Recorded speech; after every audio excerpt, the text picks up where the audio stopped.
सलमान साहब, हुक्मरान इत्तेहाद को डर वही है जिसका यासब जिक्र कर रहे हैं या फिर मामला कुछ और है? देखें, दो तीन बातें जो कही गई कि यहाँ कहा जाता है कि नवाज शरीफ आएंगे, वो तो जनाब के लिए कहा जाता है, क्योंकि जब नवाज शरीफ आएंगे तो फिर कहीं ना कहीं हमें अकोमोडेट कर पाएंगे। और फिर जितनी खूबसूरती से लैपटॉप की प्रोजेक्शन की गई है कि मेरा ख्याल शायद प्राइम मिनिस्टर साहब ने इतनी दफ़ा कभी नहीं कहा जितना यहाँ कहा गया है। और इसीलिए मैं कहता हूँ कि तल्लुकात बड़ी चीज़ होते हैं। अब आ जाए कि इंतखाबात के हवाले से, देखिए बात यह कि आपने अपने इब्तदाइये में जो बात कही है, आज से चंद हफ्ते पहले तक तो ये कहा जाता था कि ये हुकूमत आवाम से रजू नहीं करेगी। भाई उनको तो जल्दी बहुत है हुकूमत छोड़ने की, वो इंतखाबात की तैयारियाँ, ये सब कुछ जो बताया है अभी कि जी लैपटॉप वो किस लिए है?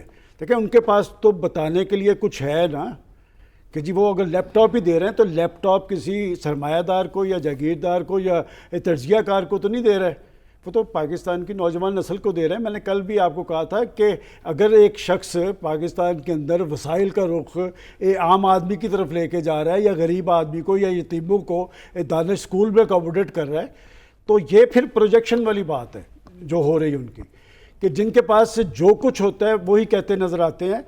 अब आएँ कि इंतखाबात होंगे या नहीं, देखें पहले तो ये है कि निगरान प्राइम मिनिस्टर कौन होगा। देखिए जिस दिन निगरान प्राइम मिनिस्टर का ऐलान होगा उस दिन हम आपको बता देंगे जी कि इलेक्शन होने के लिए या नहीं होने के लिए। चूँकि इस वक्त जो सूरत हाल चल रही है उसमें ये चीज़ है कि जी टेक्नोक्रेट होगा, ब्यूरोक्रेट होगा या सियासतदान होगा। अभी तक इत्तफाक नहीं हो सका इस पर। नहीं, ये अभी आपकी क्या असम्बलियाँ टूट गई हैं, क्या नामजदगी का वक्त आ गया? हम तो आपस में हम तो बैठ के एक तजिया कर रहे हैं ना। तजिया यही है कि जी जिस दिन अगर तो कोई टेक्नोक्रेट हुआ, इसलिए कि आपका IMF के साथ मुआहदा हुआ है और IMF के साथ मुआहदे में ग्रंटर पाकिस्तान में कौन है वो सब लोग जानते हैं। निगरानों का इंतखाब तो वही करेंगे ना कि जिनके पास इख्तियार होगा। बात है कि अगर तो दोनों बड़ी पार्टीज ये चाहती हैं कि कोई पॉलिटिशियन हो, और आइन पहले मैं नहीं कहता कि टूट गया है, लेकिन आइन मुतासर ज़रूर हुआ है कि 2 सूबों के अंदर हुकूमतें चल रही हैं।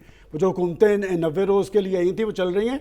इस तरह का तजर्बा ऊपर भी हो सकता है अगर कोई टेक्निकल हो। चूँकि एक साहब इस वक्त सबसे ज़्यादा एक्टिव नज़र आ रहे हैं, वो लाहौर में भी आज मौजूद हैं, वो हैं हफीज़ शेख साहब। उनके बारे में कोई दो राय नहीं कि वो किन के लोग हैं, कहाँ से आते हैं, क्यों कर आते हैं।